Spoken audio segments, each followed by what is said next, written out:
manual with it. And the fact that it said research in motion, BlackBerry, it wasn't McDonald's or Burger King, it was very comforting to me because it means that the people who made this phone were telling me how to use it. So does it not stand to reason that this creator will also tell us how to live our lives? And I'd like anybody who's got a certain image coming into their mind, or maybe Michelangelo's painting on the Sistine Chapel of God being a man with a long white beard and long flowing white robes, or being God, and that's ultimately what has been rejected by the scientists and by the intellectuals of the West. Because the intellectuals of the West have rejected the Christian, actually the Catholic to be very specific, the Catholic idea of what God is. Because God is not a man with a long white beard and with long white robes. That's your mosque imam. That's not God. So Michelangelo got it wrong. So the thing is that, so this is what's happened. And even when you listen to intellectuals, so-called intellectuals, who are dismissing what God is, it's like they're angry with God. You know, it's like, I don't understand this God, and actually they say, well, if God is love, and God is all good, then why is there evil in the world? And we'll answer that a little bit later. But they reject it because of that, because they don't understand it. Now, I don't understand thermonuclear physics, but I don't reject it. Because that would be silly for me to reject something that I don't understand, but I can accept that it exists. Because I can accept that there's a discipline called thermonuclear physics that helps solve certain problems and has some engineering applications. And not just that, brothers and sisters and friends. Think about it. We can all accept that we as human beings need order. These people can bunch up together and make way for the people who have come a little bit late. Am I allowed to give detention to people? Why would I want to do that? It makes me stay late later. Why would I want to do that?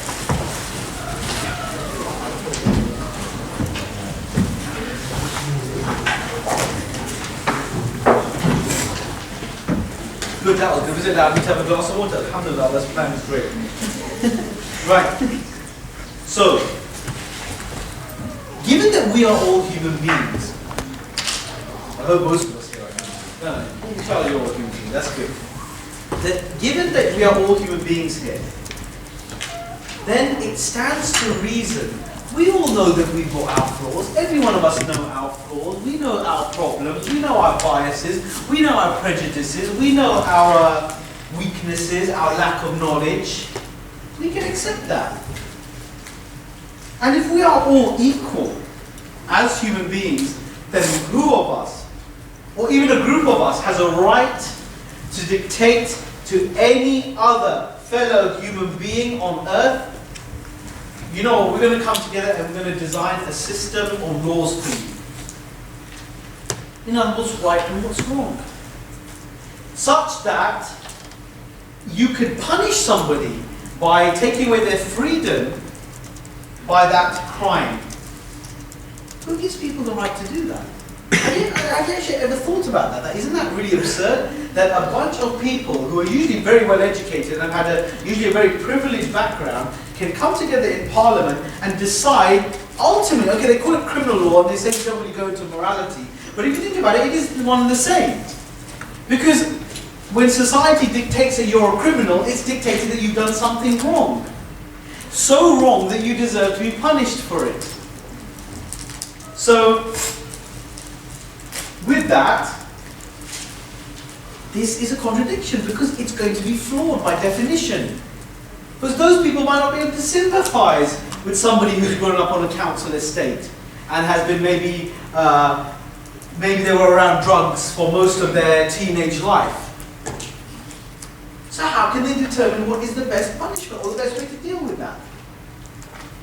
So does it not make sense that we refer to the one that made us? And isn't it not necessary that if the one who gave us purpose and gave us the ability to recognize that purpose, that we then go back to that originator and say, what is our purpose?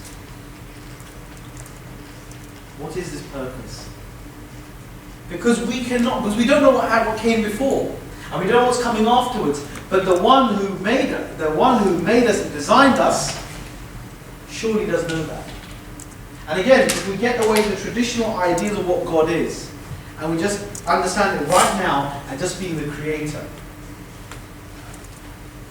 then surely that creator should tell us what it is, something about its nature. Obviously, we'll be able to understand everything, because if it's complete, the source of everything that we know, it is going to be more advanced than everything we know. And we're not going to be able to appreciate the details and the essence of its intellect or the way it does things, but we can appreciate that it exists. And that's all that we can say. And then the rest has to come from that creator to tell us what they are about and what's the terms of the relationship now between the designer and the designed.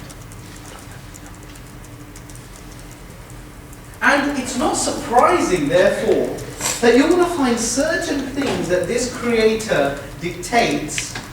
Don't be surprised if you're not going to agree with it. Why? Because obviously something with finite intellect is never going to agree with something which has infinite intellect by definition, because you're different. And if you were to agree all the time, then that would be problematic. That would mean that you could have come up with that. It's quite simple logic, really. So when people reject something because they don't understand it, it's actually pretty absurd. You should only reject something if it doesn't conform with the basic common sense logic. But it may be advanced. If it's built on that common sense logic, even though it's advanced and complicated, like differential calculus. Differential calculus is ultimately based on basic geometry and basic arithmetic, which you've already accepted in school. But it's just built on it. And you might not be able to understand it in its depths, but you can appreciate that if it's built on this, it's pretty sound. I'm going to go with it. And you accept that. And again, this communication from the Creator is going to ultimately dictate what's going to happen to us afterwards. But there's something else, because ultimately, all human beings, no matter where they've come from, no matter what their background is, whether they're the best of people or the worst of people, they can all appreciate justice. Every human being values justice because it is hardwired into us. It's a universal value that we can all appreciate. And it's inbuilt in the child even. Because if any of you have children or nephews or nieces, when they run into a table leg and they start crying, you'll see that the parents or the person who's taking care of them will actually hit that inanimate object as part of pacifying the child. Why? Because the child has felt justice has been served. And that is part of our very DNA. That's part of our very nature.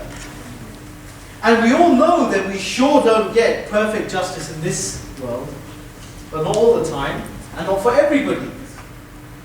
So it stands to reason that this justice, is it just a rainbow you're chasing?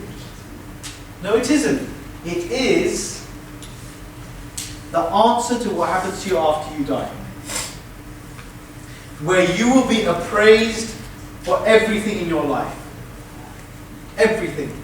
And this is not me saying it, this is not the Muslim world saying it, this is not just the Christian world saying it, this is not anybody saying it, this is the Creator Himself, and I use the word Himself because He refers to Him as Himself, even though He's not male or female, because it is He who has said that. And you won't have any escape from that.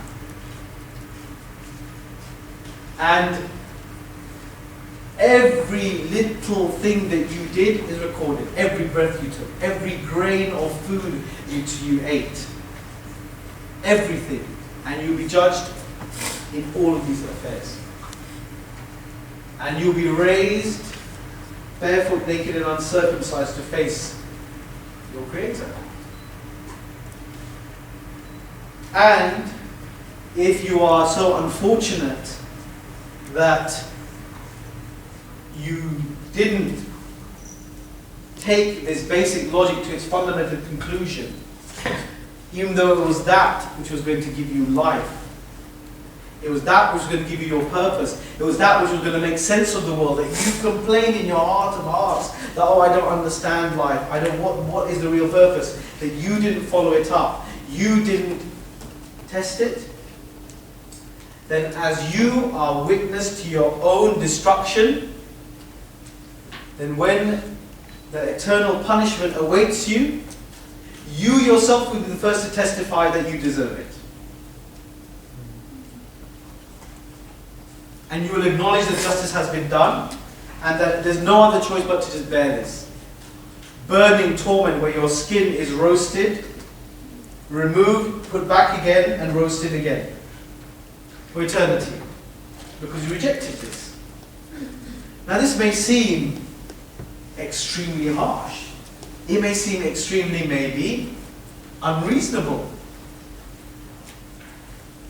Because what you thought you were doing was quite small. I was a good person. You thought you were a good person. But who defined what was good? Your friends? Your peer group? Society?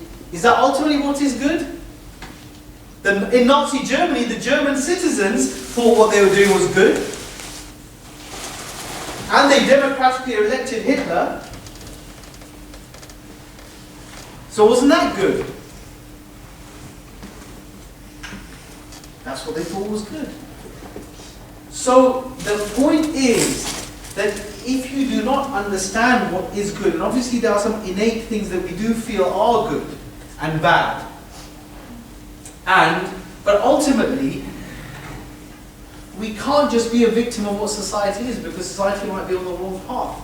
And we sure as well know that the world as it is today isn't working right now. Things aren't working right now. It's dysfunctional. This was a statistic about 15 years ago. It's probably worse now, but 15 years ago or more, it was said that 90% of the world's wealth is owned by 5% of people. That's not justice, is it?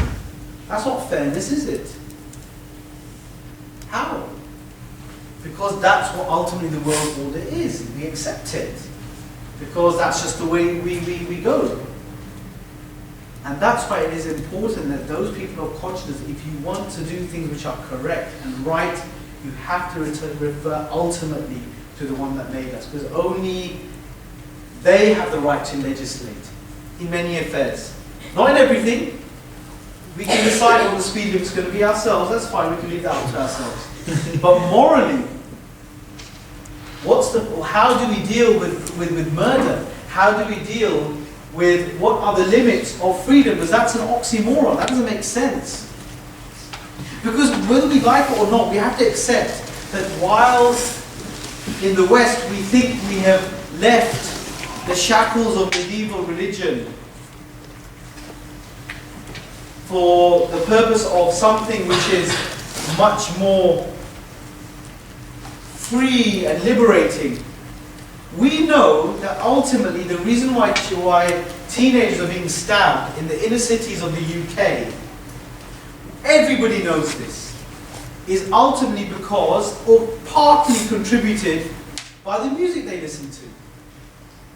Because if you're listening to gangster rap 12 hours a day, which glorifies killing, which glorifies bloodshed, which glorifies drug taking, which glorifies criminal behavior, then can you really blame can you really not say that the person who was listening to that became somewhat desensitized to this?